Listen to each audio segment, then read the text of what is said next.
micronutrient needs, how are we actually going to get this into the body? And one of the big barriers is chewing and swallowing and eating food. So we have all these different hospital diets that we get to choose from and modify according to what we think would be ideal for the patient. And some of these modifications are dysphagia diets and thickened liquids. And so these are really specialized diets and prescriptions for the consistency of our fluids. And so that's why Nina is here to speak with us. We can understand what this barrier is and what kind of modifications we have that we can implement in hospital. So we're now moving over into this intervention and figuring out how we can actually meet individuals' needs. So with that, I will pass it over to Nina and go from there. Hi everyone, my name is Nina. I always get really excited about this talk because in the hospitals that I've worked in, I think it's been really crucial to meet the dietitians that I work with on the floor. I've actually made really good friends with my RDs at Children's Hospital because we just work so closely together, especially with children. We're dealing with babies who need their nutrition but may have some swallowing issues, so we have to kind of decide what's the best thing we use to thicken their liquids.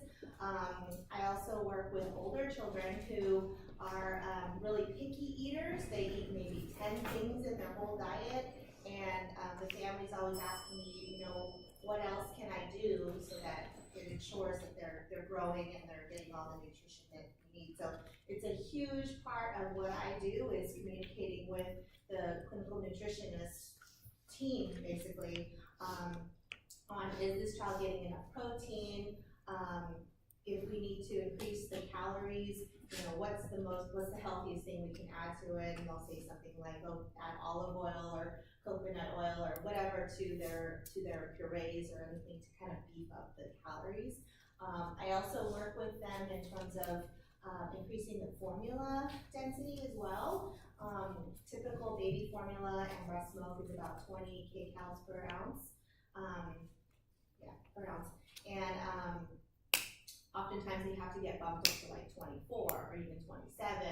I've known some kids who've gotten up to 30, but sometimes that messes with their GI system. But anyways, that's really important because if it's a baby who eats very, very little, or they have reflux and having a full tummy really upsets them, we have to kind of counterbalance the volume that they're taking in with the calories that they need for the day. So I work very closely with them, and you can kind of tell that there's some things that I can tell the parents, and a lot of things I say, we should probably get you a referral for an RD so that they can really get a good calorie count.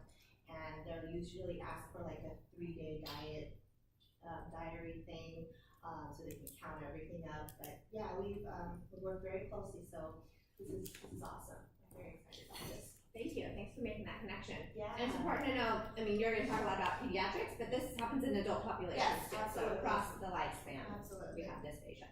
And I'm sorry, I do have a big background in pediatrics, but I do work with kids all the way up to about 21 where they age out. So so we go through the whole lifespan, basically.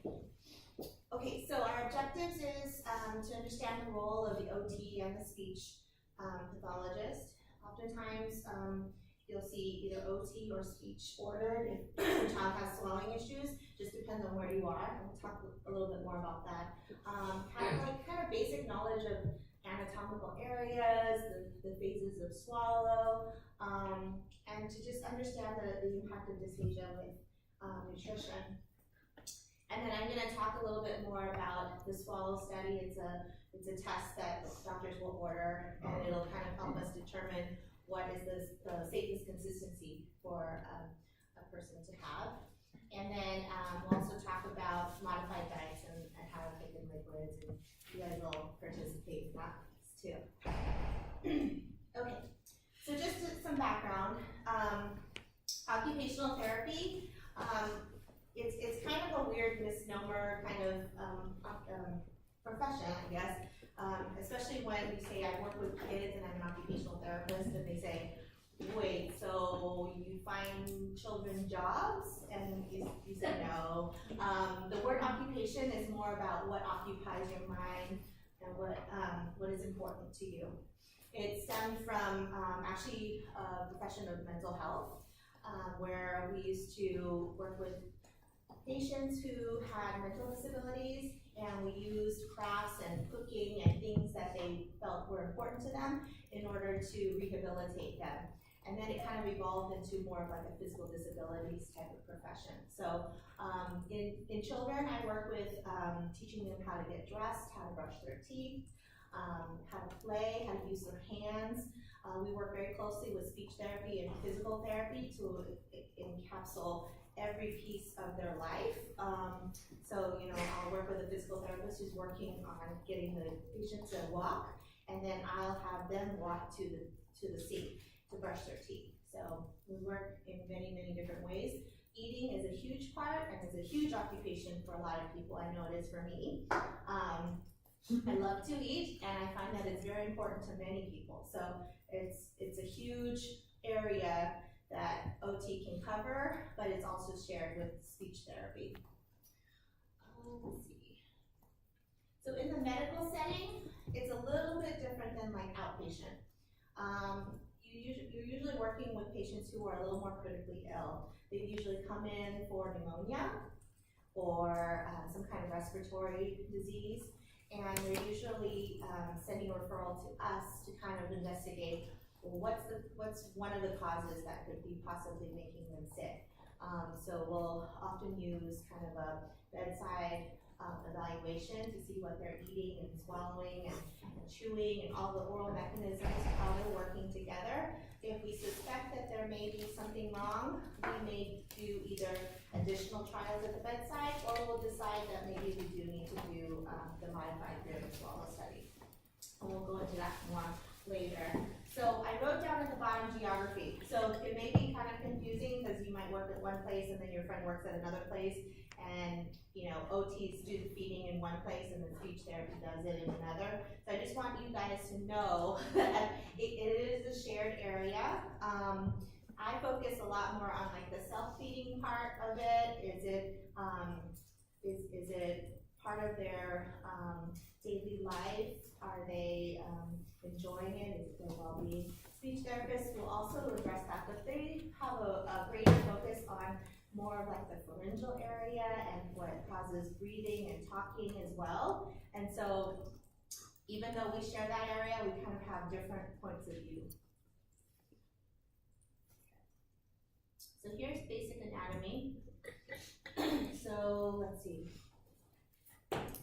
This is your tongue. It's a huge piece of your mouth right here. You may not realize it, but it takes up the entire oral cavity. And then usually the food will pass through this oral cavity. And then this part right here, this is your palate or the roof of your mouth. And that plays a huge part in the swallowing mechanism. And I'll show you some videos later how it all works. This is also an important area, the vallecula. It's kind of that last stopping point before the airway opens for breathing. And then this is your epiglottis, which is basically the trap door to your lungs. And we hope that it closes in time as you're swallowing food and liquid so that nothing enters the airway. Okay. And then here is everything kind of broken up into regions. So you have nasopharynx, which is basically, this is the pharynx, this whole area. Nasopharynx is just the upper part that's connected to the nose. And that's important to know because when we do the barium swallow studies, we can see if when they swallow, is it going up the nose as well, that nasal regurgitation. This is the oropharynx, which is basically what's connected to the mouth. And then the laryngopharynx here is the lower area, which is where we are really focusing on when we do our swallow studies, because this is your airway right here, right? And so if it's open and food is coming down, that could create a problem. Okay. So we have two phases of swallowing. There's the oral preparatory stage, that's the part where we're chewing, we're making a big ball of food, preparing it for swallow. This is all voluntary. we have control over this. And unfortunately, if there is some kind of neurological deficit or an injury that affects that, the patient may not be able to actually break down the food properly, and that could result in something very unsafe. But that part is the voluntary part, and that's probably the most important. The duration also is important because it depends on texture, right? So if you're having a liquid, the duration of the time that's in your mouth is going to be super fast. If it's a piece of steak, it's going to stay in your mouth much longer. So it depends on the texture. Let's see. And you'll see in the videos a little bit more of the phases. Now the pharyngeal phase, this should be expanded more, but the pharyngeal phase is somewhat voluntary, but then ultimately involuntary. So the voluntary part is kind of up here. When you're trying to swallow, you can kind of physically do a dry swallow, right? But it should be triggered by the food as well, so it becomes involuntary to a certain point, okay? And this is the phase where aspiration is going to occur. One thing to note is that as a child develops, at about the age of 5, we should expect them to have an adult-like swallow. Otherwise, the mechanism is a little bit different because of the anatomy. I think I put in that comparison, but just know that in children or babies under 5, all the parts are squished together because they're so much littler. So the airway and the food, they kind of share a smaller space, so it makes them a little bit more at risk.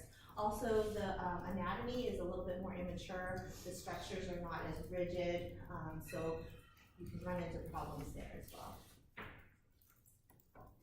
Yes? Is that why with like babies you have to peel a lot of things? Like, cause I know my mom peeled the grapes. You have to peel mainly because of the oral phase, because they haven't quite developed the tongue and chewing skills to break down the skin. Yeah, that's a good question. Then you have the esophageal phase, which is actually the most involuntary. It's all based on peristalsis, which is kind of this sequential squeezing of the muscles to pass the food down to the stomach.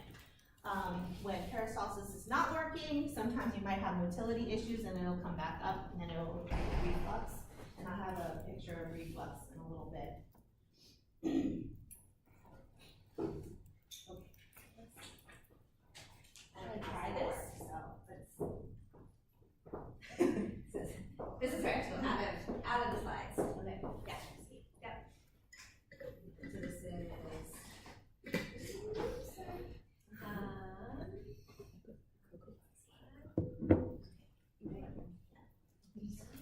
These are the 3 phases that we're talking about. Swallowing, or deglutition, is the process by which food passes from the mouth to the stomach. This movement is controlled by the nervous system and involves both voluntary and involuntary muscle contractions. Before food is swallowed, it is mechanically broken down in the mouth by chewing or mastication. The salivary glands secrete the enzymes lingual lipase and salivary amylase. Salivary amylase begins the chemical breakdown of starch, carbohydrates, in the mouth. The water content of saliva helps bind particles together to form a bolus that can be swallowed. Swallowing occurs in 3 stages. The first is a voluntary phase called the buccal or oral transit phase. Here the tongue moves upwards and backwards against the hard and soft palates to push the bolus into the oropharynx. Next is the pharyngeal stage, in which involuntary movements push the bolus through the pharynx and into the esophagus. Movement of the bolus stimulates receptors in the oropharynx, which send impulses to the deglutition center in the medulla oblongata and the lower pons of the brainstem. The brain signals the soft palate and uvula to close off the nasopharynx, and the epiglottis to seal off the larynx, This prevents the bolus from entering the respiratory tract.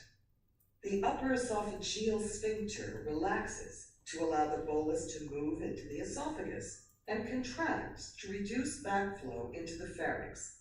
In the final esophageal stage, the bolus is pushed onward by peristalsis, a progression of involuntary wave-like contractions of the circular and longitudinal smooth muscles of the esophagus. As the bolus approaches the end of the esophagus, the lower esophageal sphincter relaxes and the bolus moves into the stomach. So, in summary, food moves from the mouth through the oropharynx and esophagus and then into the stomach.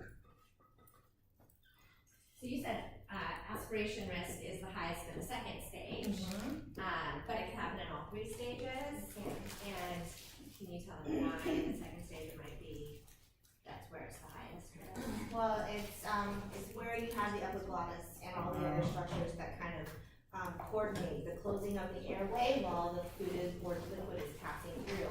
If there's any incoordination there or like miscommunication with the firing of the brain, then the airway can be left open, and then food can kind of trickle in and come back out, or it can go all the way down to the lungs. So it's just kind of that really dangerous room where the two things share a space.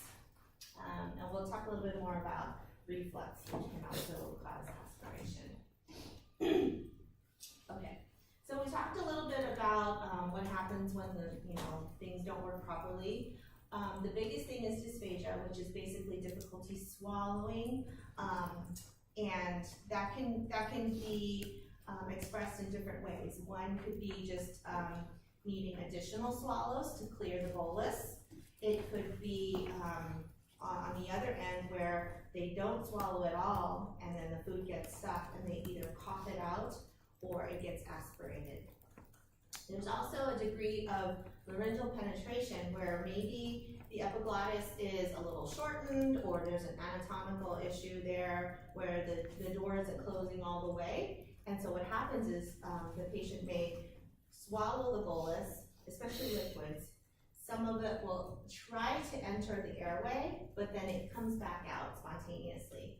Or you have a patient who kind of feels it goes and then kind of lets it out. So basically, if it stays above the level of the vocal cords, let me see if I can get the vocal cords are right here. Sometimes this door will come down partially, and some of the liquid will try to come in. And then if it's above this area and it comes back out, it's considered just penetration and not necessarily aspiration. Does everybody know what aspiration is? So we're gonna go into that. Yep. Okay, so then tracheal aspiration is basically when any foreign substance is going into your airway. So it could be air, or not air, sorry. It could be liquid, it could be a semi-solid, it could be a solid. If it's a solid, you tend to get choking at that point. So yes, it's aspiration, but it could also cause choking. Because choking is essentially blockage of the airway at any point. And that's where you turn blue and stop breathing and all that kind of stuff. Then you have also aspiration pneumonia. So it's the effect of chronic aspiration. So you have, let's say, a patient, an 80-year-old woman who has suffered a stroke, has hemiparesis on one side of her pharynx is not working properly. So you may have her drinking just, normally, you don't even see it, but it's happening and slowly trickling down into our lungs. And over time, you can get pneumonia because of, let's say, the bacteria in your mouth or the bacteria that are in the liquid she's drinking. Oftentimes, sugary drinks will impact growth of more bacteria in the lungs, and you result in pneumonia. So that's the biggest thing that can happen. There are other complications where you can just have really frequent coughs. You can have chronic lung disease. For a lot of young children, especially the babies who can't really tell you what's happening. They could be chronically aspirating a little bit at a time and it feels really uncomfortable. So then they just decide, I just don't want to eat anymore. It makes me uncomfortable. So then you end up with a child who may have a food aversion or a refusal or even failure to thrive because they're not taking enough. They have poor weight gain and then they're not growing. You guys are gonna see a lot of failure to thrive if you work with children. That's kind of that general name given to any child who is just not growing well. They're underweight, they're off the growth curve. We often have to work with IDs very closely for children like that. Any questions? Yes. Why do sugary drinks come up in the Because bacteria love sugar. And they thrive on it. So here's another culprit. This is reflux. It's common in children because their structures are still kind of immature and they haven't quite developed. This lower esophageal sphincter here is often very immature in newborns, and so all babies spit up. Whether it comes out or not, it's probably bouncing up and down if they don't spit up. But there are some really bad refluxers who will just spit up after every feed. You also get reflux just from eating too much. So after Thanksgiving, I get reflux. If you go to a buffet, you eat a lot, let's say you drop something, you bend down to get it, you kind of feel it coming back up, that's reflux. What's problematic about reflux is with patients who have a very loose lower esophageal sphincter, the food will chronically come up, and if it comes up far enough, it could actually aspirate from below. So instead of aspiration from above, from whatever you're drinking, they might just have this chronic stuff that's bouncing up and down, and if it comes up high enough and they take a breath, they could aspirate that as well, and that can be pretty dangerous too.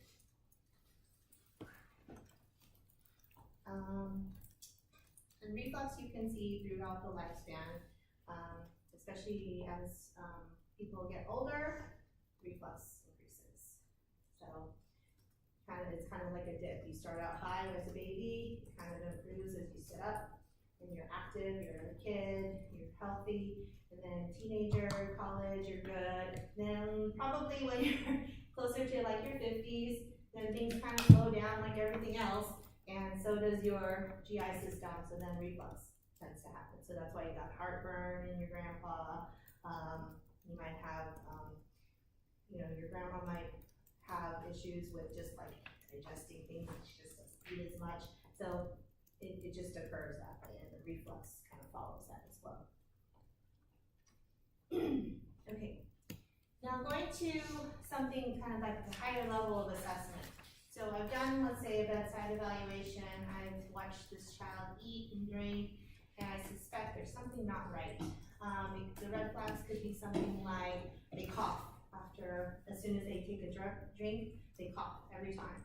Or, someone who is constantly being admitted from the ED because they are always sick and they have a low-grade fever constantly, or they get sick and it takes a really long time for them to get better. Those are some red flags. Also, poor weight gain can also be a red flag. It's kind of like that silent red flag that people don't always think about.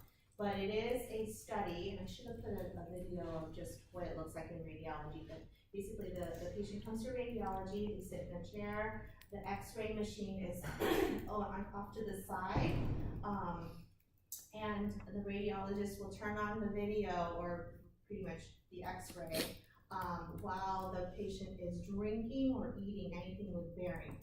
Barium is radio opaque. And so you can actually see the food and the liquid go down, and you'll see it in that next video that I have.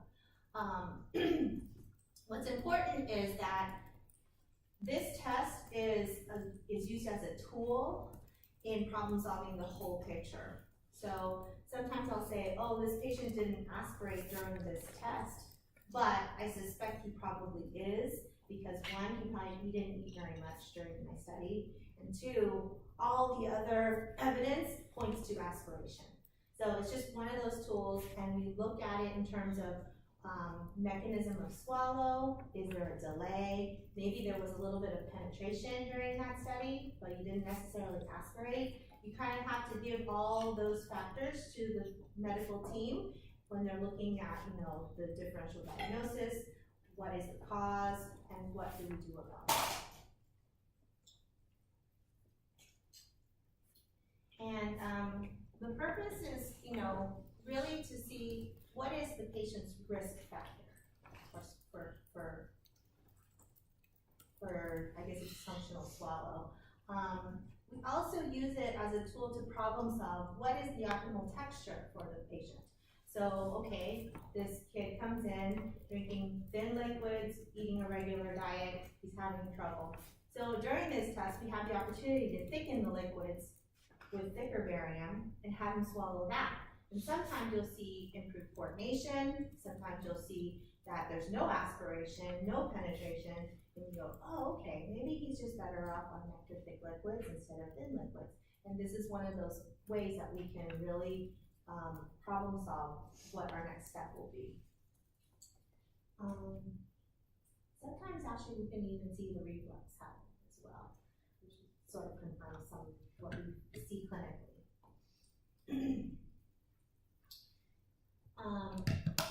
And this will all come together in the last video of this talk.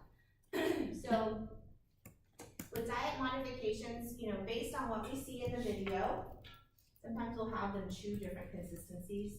First we'll take a puree, and then maybe they'll take like a cookie that's impregnated with barium. And you can really see how they're chewing it, how they're preparing it, and then how it's going down. And based on that, we can decide, oh, well, maybe he needs a soft diet. Maybe he needs things thickened, you know, all those kinds of things. When we're making diet modifications, you really need to separate the two, food versus liquid. You have to decide what kind of food texture they can handle safely. And then you also have to look at what liquid can they swallow safely. They don't usually come together unless it's like a kid who only eats purees and can only have thickened liquids, then it gets a little muddier. And you'll see it in the chart that I have coming up. But this is kind of a basic way of modifying a diet. Rehab level 1 through 5 is kind of part of our dysphagia diet. And it's categorized based on your texture and how much oral motor skill is required to prepare the food. So again, this is solid foods. So rehab level 1 is like liquidized baby food. It's manufactured, it's super smooth, there are no lumps, and it's kind of liquid. You can actually pour it out. Rehab level 2 is pureed, like homemade pureed foods. I'm sorry, that's really annoying. But no chewing is required for rehab level 2. So at the hospital, for instance, if it's a baby who, like let's say a 5-year-old who needs pureed rehab level 2, they can order pancakes, but the cafeteria has to actually pulverize it, add liquid to it to make it into a puree. So it's like pancake flavored puree. And they do that with adult hospitals as well. Some people are just so desperate to eat that they will eat pureed pancakes. It's just, you know, you get to a certain point and you're like, yes, I want that, and add all the syrup I can put to it, you know, and they're happy. Rehab level 3 is soft, bite-sized foods. I would say it's kind of equivalent to like really cut up minced pancakes, or if you get a bowl of spaghetti and you really chop up the noodles so that they're like, they're smaller than rice pieces, I would say that is rehab level 3. You do need some chewing, but most of it is just swallowed, I often see, because it's just so soft and so small. But it could be something like scrambled eggs as well. Rehab level 4 is similar to 3, but you're now mixing consistencies. So, you know how you were saying, you know, we have to peel fruit for babies or for kids? It's often because it has two textures to it. So there's the skin and then there's the pulp, right? And if you think about it, the next time you, let's say, eat vegetable soup, you have to really coordinate what you're doing with the solids and what you're doing with the liquids at the same time. We do it involuntarily, this is kind of an automatic thing for us, but if you're having oral motor issues or you're delayed and you don't have the skills required for it, you could run into problems. You know, you're trying to eat that carrot that's in the spoon of soup, but then you've got that liquid and you don't know what to do with it, so you end up swallowing it and maybe the airway hasn't closed, you can aspirate. So this is kind of one of those things where rehab level 4 is almost like your final exam before you move on to rehab 5. You gotta be able to handle all the different textures mixed together, okay? And rehab level 5 is essentially a regular diet, but at a children's hospital, we make this an actual rehab level because it ensures that we have taken out all of the chokeable foods. And that may occur also in like a retirement home community, just to ensure that like if we give you this tray of food, we can ensure that we can supervise you from afar and you'll be okay. So we take out grapes, we take out nuts, we often take out peanut butter as well from this particular diet. Otherwise they can eat hamburger, they can eat, you know, all the regular textures. Nina? Yes. Are these levels different from the National Dysphagia Diet numbering system? This is based on that. It's based on it. So Yeah. would you say that every facility sort of has Something like this. something like Yeah. that? But they all might be slightly different. Slightly different, and they may actually call it something instead of a number. They may say this is South Mechanical, Right, or, mechanical style. yeah, something like that. Yeah. So it's important to know the descriptions of Mhm. each more than the numbers for each. Right, and whatever facility you're working in, you will just kind of have your basis there, and you go by that. And it's either been written by, someone who's a feeding specialist or swallow specialist, or it might come from you guys, actually. Okay. So, this is sort of a new thing too. This is, separate from the dysphagia diet people. National Dysphagia Diet. Yeah, there you go. So this one is the International Dysphagia Diet Standardization Initiative. It's kind of a relatively new thing. We have not yet started implementing the numbering system at our hospital, but it is something that a lot of people are investigating, learning, but it's something new that you guys will probably be using more once you're out in the field. Because the traditional way of looking at it is just, you know, honey thick, nectar thick, thin liquids. That's very standard across many facilities. But what they're doing now is kind of categorizing how thick is the liquid, and then also talking about standardizing the size of food based on the way that it like pushes through a fork. Or for liquids, does it stick to the spoon? There's also a test, I almost put the video up here. There's a test of testing how thick a liquid is. So you put it through a 5 milliliter syringe, and you set a timer for, I think it's 10 seconds, and there are different little markers on the syringe based on these colors, and if at the 10-second mark, if it stops within a color, then you're determined as either mildly thick, moderate thick, or extremely thick. So it's kind of neat, but it's not widely used yet, but it's something to kind of keep in mind. Until then, most people are using the words honey thick, nectar thick, and thin liquid. So they're saying a puree is equal to, my eyes are covered, extremely thick? Yes. And then there's Right. a liquidized is equal to moderately thick? Yeah. Would you say that's true in your? I agree, yes. So that's where I'm telling you, like, you know, you have to separate the liquids and the solids, but for some people, their diet looks the same regardless of liquid or solid. They're kind of in this funny yellow-green area where for your liquids, you need to have pudding thick. And for your solids, you can't choose, so you need to have everything pureed. So it's essentially the same thing, which is kind of a nice illustration here of how that plays into that. But would you see somebody on a puree diet but with thin liquids? Not often. So usually they do overlap. Yeah.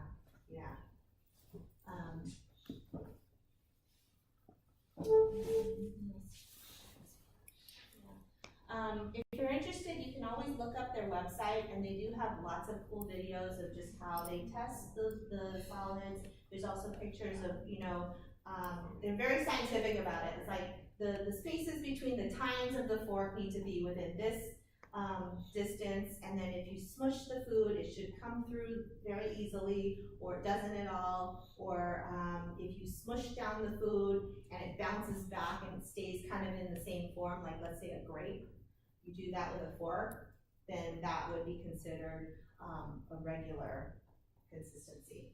So it's pretty cool. Here are some of the thickeners. So if you have a patient who does need to have their liquids thickened, there are options. As an adult, you have way more options because your gut can handle all the different things that you're adding to the liquid. For children and for infants especially, it's a little bit more complicated. But here are kind of the basic thickeners that you'll see out there in the market. You have your powdered thickener. Thicken is just an example. There's also Thicken Easy. There's, all kinds of stuff. There's CVS brand. Yes, CVS brand. Food thickener. There's Costco brand, but it's basically made out of the same starch. Then you also have gel thickener. This is actually, some people say that it tastes better. Not that it really tastes, has a flavor, but it feels different. It's a gel, and it's not like powdery, gritty, which you might experience here.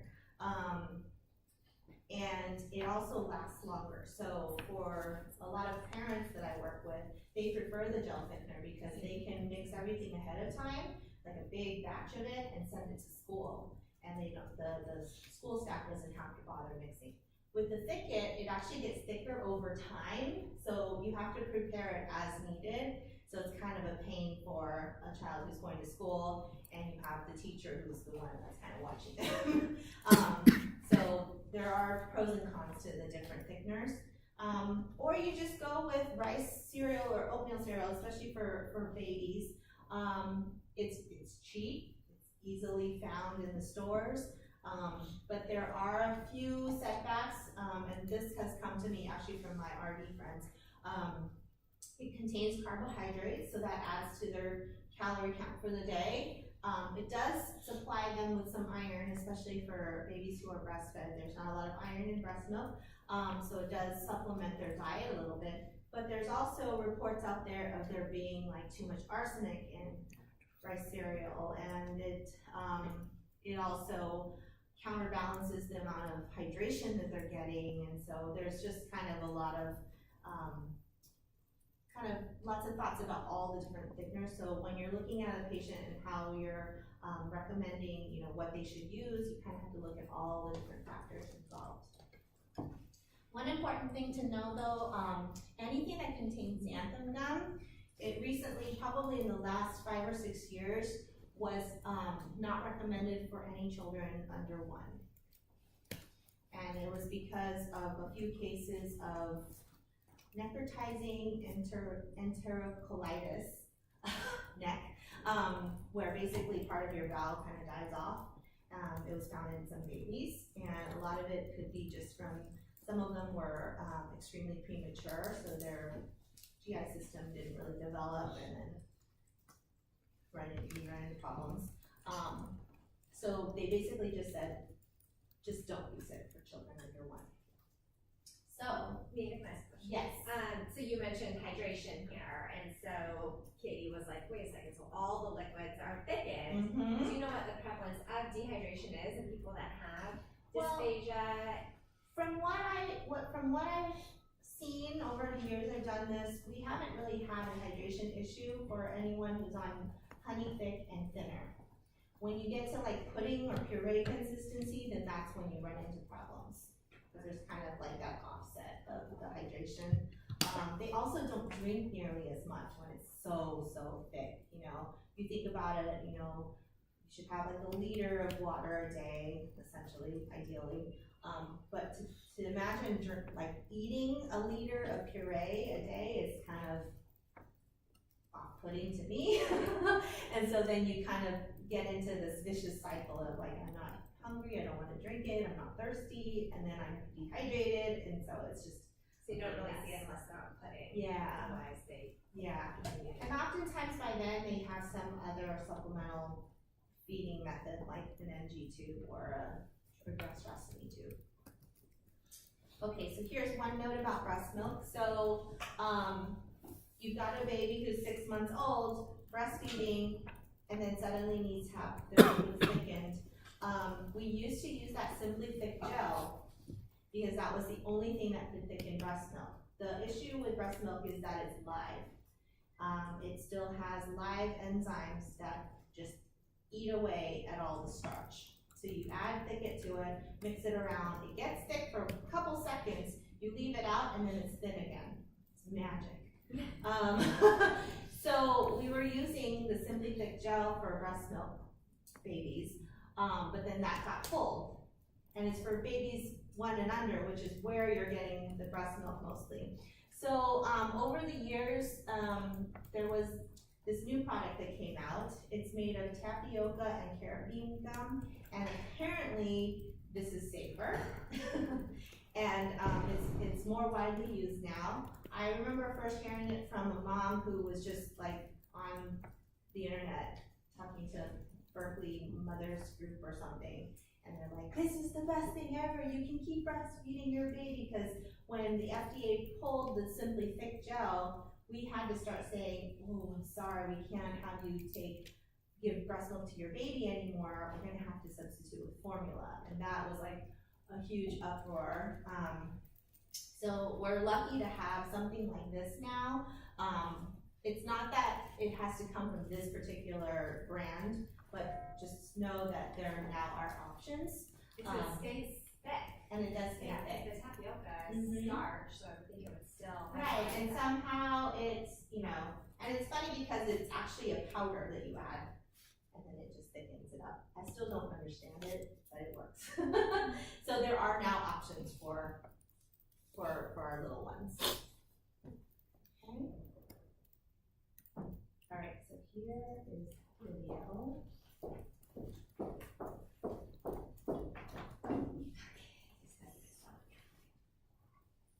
This will kind of put everything together.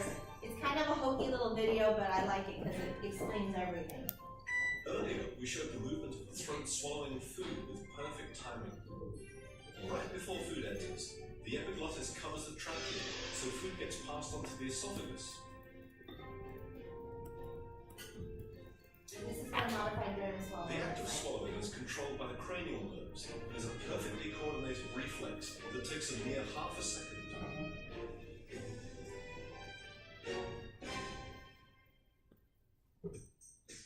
What happens when this timing is off? This can happen to even someone healthy and young. This man is drinking soda, but oops, be careful. He ended up choking on it uncontrollably. This has probably happened to you too. This is called aspiration. The symptoms of dysphagia include choking on food or liquid on a daily basis. Those who have dysphagia have a floppy epiglottis. The food broken down by teeth ends up in the trachea because the epiglottis does not close in time.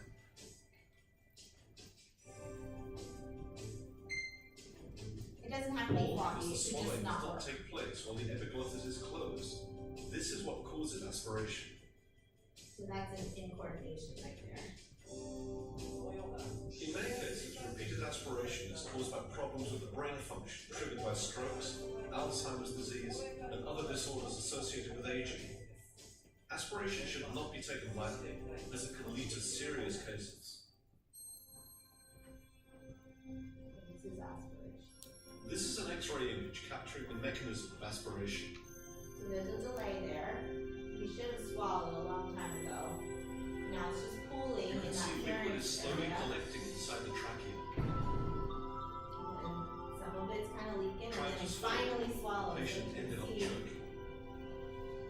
And that was all involuntary? Yep. Being held up involuntarily. Food and saliva that enter the lungs by mistake actually contain many bacteria and can cause pneumonia if such foreign materials are not removed by coughing or in the form of sputum. That's coughing right there. Currently, it's estimated that 20% of elderly people in need of nursing care experience difficulty in swallowing. That's food. Furthermore, most cases of pneumonia, which is the fourth leading cause of death in Oh, Japan, that's. are actually said to be induced by aspiration.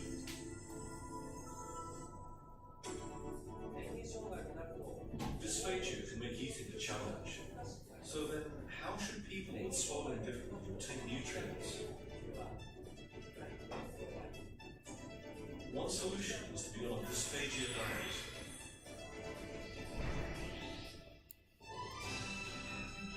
A dysphagia diet has been developed so that people with swallowing difficulty can enjoy food safely.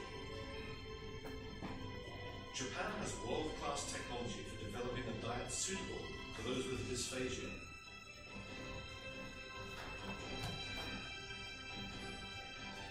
The dysphagia diet features three key physical properties. The food should have moderate salinity, which allows it to change its shape and be effortlessly swallowed. In addition, it should be less viscous, so it passes through the throat without sticking. It also should be somewhat cohesive, so it can be swallowed without breaking up into smaller pieces.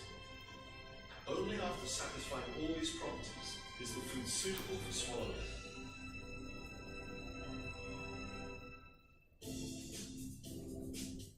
The high level of technology is also reflected in the cooking method. In the past, a dysphagia diet often was prepared by simply blending the ingredients.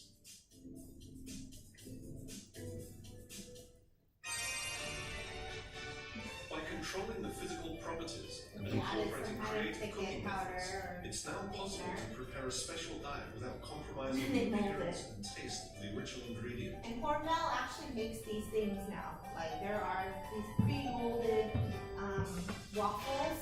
Everything in this salad meal is processed and generated. Can you tell the difference?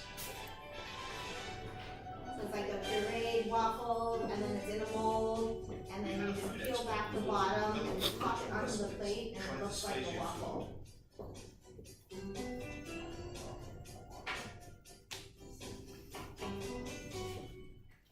とても美味しいです。びっくりしました。味が本当に焼き魚の味がしますし、ちょっとこの焦げ目の感じとかも本当に普通にお魚を食べてるようなすごく美味しい。病院にいても食事の時間がすごく楽しみになるっていうふうに感じました。Many reports indicate that the introduction of such a special diet has actually increased patients' appetite.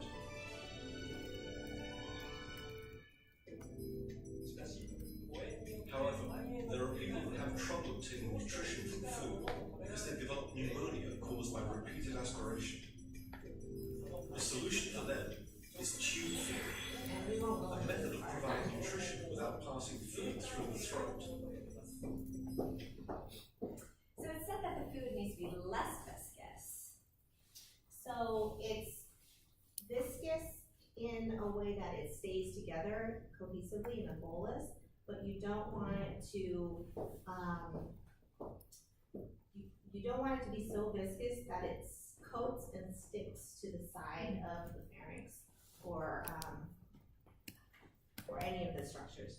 So what happens is if there's coating, and we do report this in our modified barium swallow studies, that we find that there's residue left in the pharynx or anywhere, even in the mouth, that puts them at greater risk for aspiration later.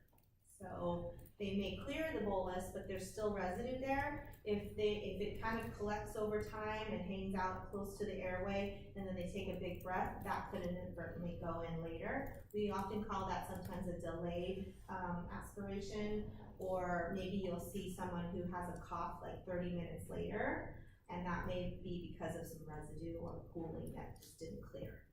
So that's why, it's good that it Just right. yeah, I know. What a pain, Yeah. right?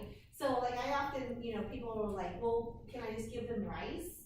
And I say no, because if you think about it, when you eat rice, especially, like your non-sticky, more American rice, that, you know, like Uncle Ben's, it doesn't stick together when you eat it. It kind of shatters and spreads all over your tongue. You're still kind of digging it out. When you swallow, it's the same thing. You know, certain particles will go down, and then others will kind of linger around, and that could put you at risk. So I often say, you know, I like things that kind of stay together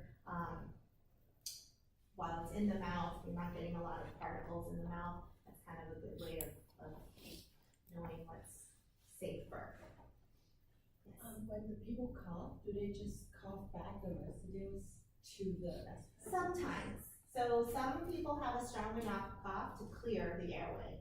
So it could like penetrate, hang out a little bit over the vocal cords, though their voice might sound kind of wet, you know, but then you tell them to clear a couple times, and then their voice clears, meaning it's kind of not hanging over the vocal cords anymore. But there are a lot of people who, if they have some issue with their swallowing mechanism, they most likely have an issue with their cough as well. One thing that does happen more often in babies is called silent aspiration, where they don't have the ability to respond to that sensation of something in their airway, and they don't cough at all. And so oftentimes there's a baby who's just always sick. They drink just fine, there's no symptoms, no coughing, nothing. They're just having trouble gaining weight, and they're just always sick, like their lungs just sound gross. And then I'll take them in, and they're chugging down that bottle, and it's going down into the trachea, and there's absolutely no cough. We call that silent aspiration, and that's probably the scariest thing, because you can't train the family to really look for any other clinical signs. So at that point, you take in their liquids and hope for the best. You know, so that's a good question. The cough can kind of diminish based on an injury that you might have. So you can't always rely on the clinical. Do you guys worry about like the throat muscles atrophying if like a patient relies on Puree? Yes, that's a great question, and that's where I come in. There are some patients who, you know, that you do all your tests, you give your recommendation to thicken, but the physician feels like there's still too much at risk. So they say, let's drop an NG tube, nothing by mouth. And it's a kid who is like 3 months old, still learning how to eat, learning how to swallow. You worry, oh, if they don't get to practice swallowing, you know, what do we do? Because they can lose those skills, they can get weaker. So there are things we can do. We call it the free water protocol. What we do is we emphasize good oral hygiene. So the mother or the caregiver has to clean out their mouth really well. It's basically brushing your teeth really well, especially the tongue, to ensure that the bacteria that's in your mouth is good bacteria. And then you can offer very, very small tastes of just water. Because if you're gonna aspirate, it might as well be something that is clean and it's part of your body, like your body's made of water. And so you hope that that's gonna be the safest thing for them to aspirate if they are. And it's very little, it's like maybe half an ounce, you know, like 15 mLs once a day, maybe twice a day, just purely for practice. And we will recommend that sometimes. Yes. So then that's kind of the end of my talk at this point. But we are gonna do a lab, and you're gonna practice thickening. We're gonna do a nectar, we're gonna do honey, and I want you to taste and compare. I just want you to experience what it's like to have your liquids thickened. And often parents will say, so everything has to be thickened? And I say, yes, even water. Like water, soups, even liquid medicines, all need to be thick. And they're like, oh wow, that's crazy. Because if you don't explain that to them, they will thicken their formula, they will thicken their juice, but they will still give thin water. You know, it seems obvious to a lot of us, but you know, you think water is gonna be fine, but they're still aspirating. So